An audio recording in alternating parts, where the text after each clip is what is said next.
Mi infierno silencioso en la adormecida Santa Rosa, esta vieja casa se alza, carcomida no solo por el tiempo sino por los espectros de mis recuerdos. Recibí una carta, una misiva helada que danzaba con los ecos de lo que ahora atormenta cada rincón de mi hogar.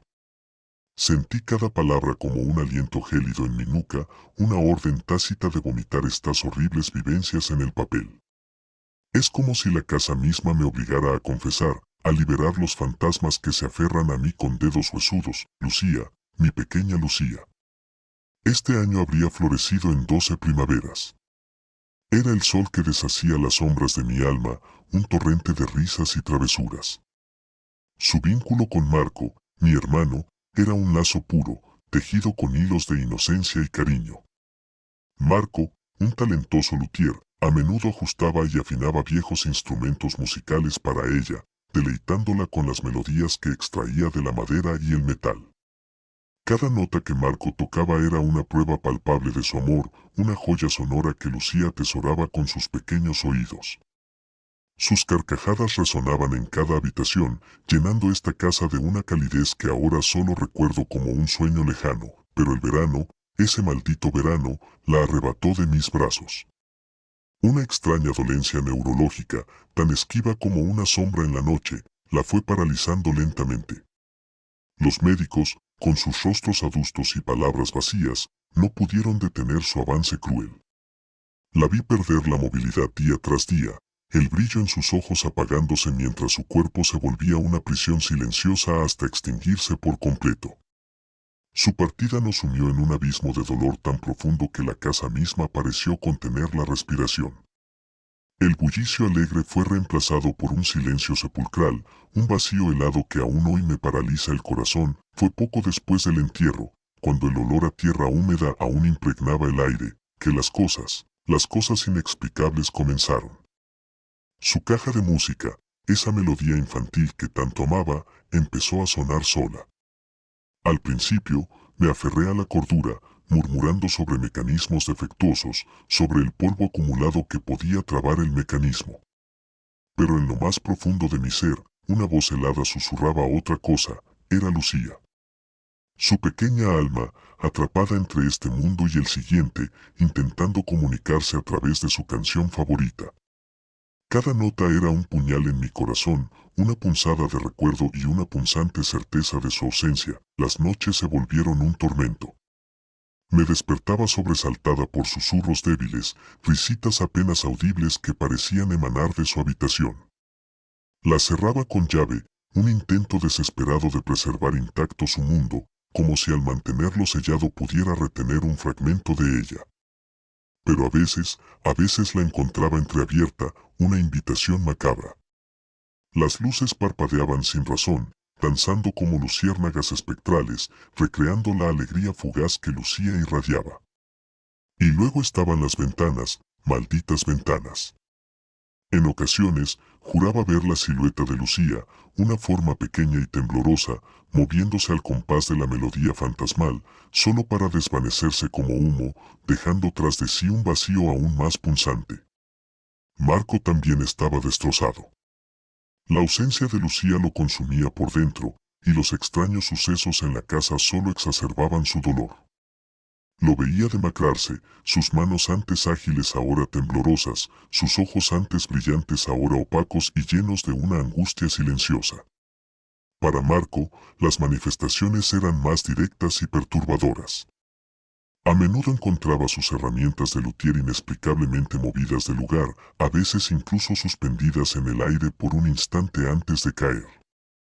Las cuerdas de los instrumentos que estaba reparando se tensaban y destensaban solas, produciendo armonías fantasmales en medio de la noche.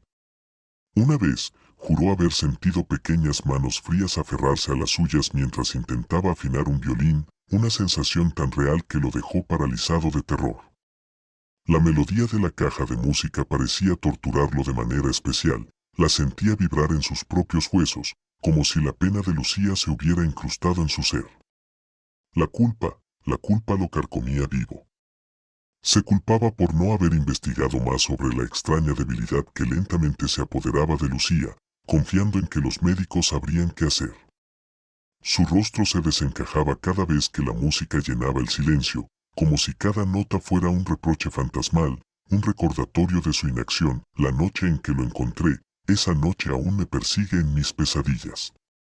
Estaba en el suelo de su habitación, sollozando convulsivamente, con las manos cubriendo sus oídos como si intentara silenciar los fantasmas. Su confesión fue un puñal directo a mi corazón ya destrozado.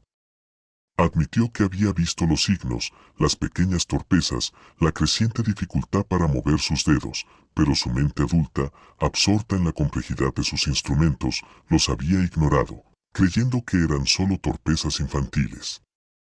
Su negligencia, su maldita complacencia, la había condenado a un silencio eterno. Y luego habló de visiones. Dijo que veía a Lucía, inmóvil y etérea, sus pequeños ojos fijos en él, no con reproche, sino con una infinita tristeza, suplicándole con la mirada el movimiento y la libertad que él ya no podía devolverle.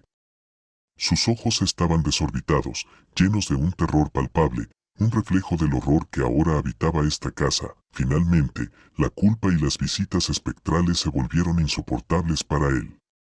Una mañana, su taller estaba vacío, las herramientas silenciosas, la madera inerte. No dejó nota, solo el eco de su desesperación flotando en el aire. Semanas después, llegaron las noticias, un accidente, dijeron. Cerca de las vías del tren. Exactamente como los oscuros rumores que siempre habían circulado sobre ese tramo maldito, un lugar donde las almas atormentadas encontraban un final abrupto. Mi corazón se hizo añicos de nuevo, pero en medio del dolor punzante, sentí un atisbo de un alivio sombrío. En mi retorcida lógica de madre afligida, creía que el espíritu atormentado de Marco finalmente había encontrado la paz junto a Lucía, liberado de la culpa que lo había consumido. Quizás ahora afinando melodías celestiales para ella, mi historia, esta confesión que ahora plasmo en el papel, es un grito silencioso por mi niña perdida, un testimonio de su breve y brillante existencia. Pero también es una advertencia escalofriante sobre los fantasmas más peligrosos, los fantasmas de la culpa. Se aferran a nosotros con una tenacidad sobrenatural, corroyendo nuestras almas y oscureciendo nuestra realidad. La caja de música, esa inocente caja de música que Marco ajustaba con tanto amor, ahora es un sombrío recordatorio. Un recordatorio constante de un amor demasiado profundo, de una responsabilidad ignorada, y de los ecos aterradores que resuenan cuando el silencio se llena de melodías del más allá. Y yo estoy atrapada aquí, en esta casa embrujada por los recuerdos, escuchando la nana espectral hasta el fin de mis días, con la esperanza de que algún día el silencio traiga consigo la paz que en vida nos fue esquiva.